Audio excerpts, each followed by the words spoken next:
right, so I have logged into my free Canvas account.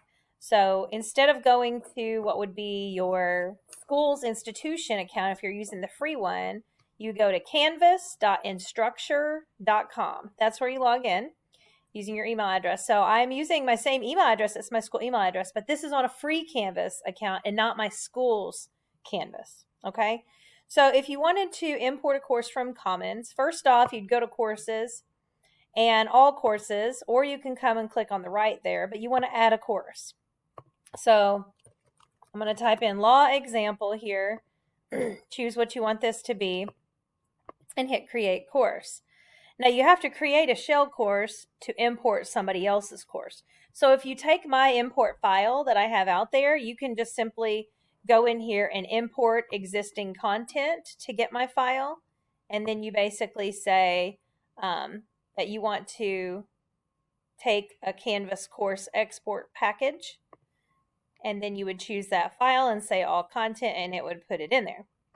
However, if you use the Commons, then all you have to do is pull from the Commons. The first time that you go to Commons, you'll have to authorize it more than likely.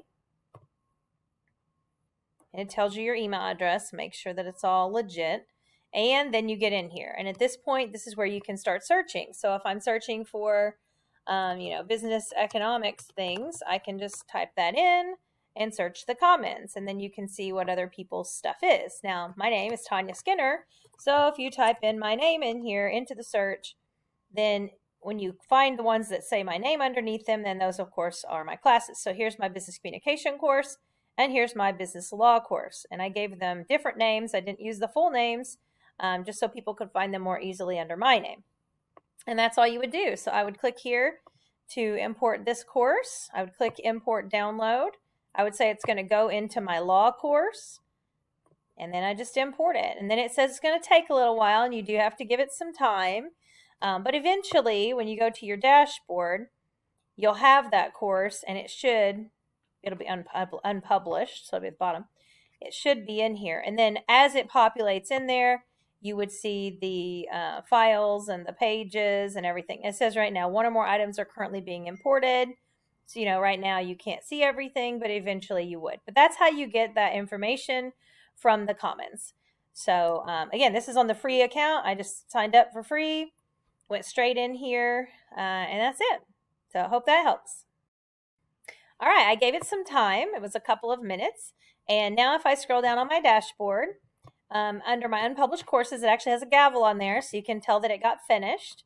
And I have it set so there's a kind of a front page here that has links to the chapter slideshows. But modules is what I would have my students go into. And if you want to see what students would see, come over here and click on student view. That's going to give you the student view of everything. So you can see I have most of these things are hidden from the kids on student view. They don't have near as many buttons. So they would see that. Then they would go into modules. And modules is the order of everything that's set up in the class.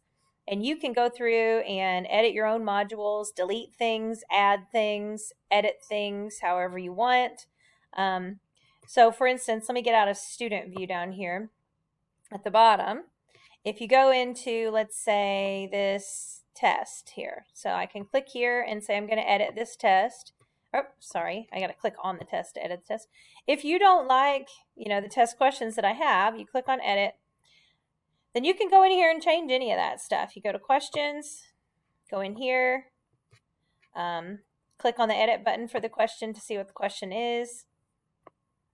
It's a matching. There you go. And there is a button up here on the other view where you can preview the exam too. So I'm going to go here to details. These are the test details. There's, if you want to give it a time limit, if you want to see what the password is that I have set on the test, there it is. If you want to put it on the calendar as being a certain day, you can do all of that there. And then you would hit save. And so you could change it all to be all your own stuff. And then you can see here's the preview once I have it saved. And then you can see what it actually looks like. And then you can go through and take it. And then if you decide, don't like those questions, then go back into editing. And then you can make whatever changes that you want. And then that will change it only on your copy of the class. So what I do is I work on a class in a semester, and then all the things I change because I didn't like, Then the next semester, I copy this class. So this new class that I've been adding stuff to, I just copy my own class. And all I do, and you don't have to go to Commons to do that, you just start a new course like I did for this one, or like my school automatically puts our classes in there on the school one. But you would come in here and you would just basically say copy this course, or you can export out your course. So if I hit export the course content, I can export the entire course, and I can save that file like to a USB drive or put it on a Google Drive or whatever and send it to somebody, and then they can import that into their new course.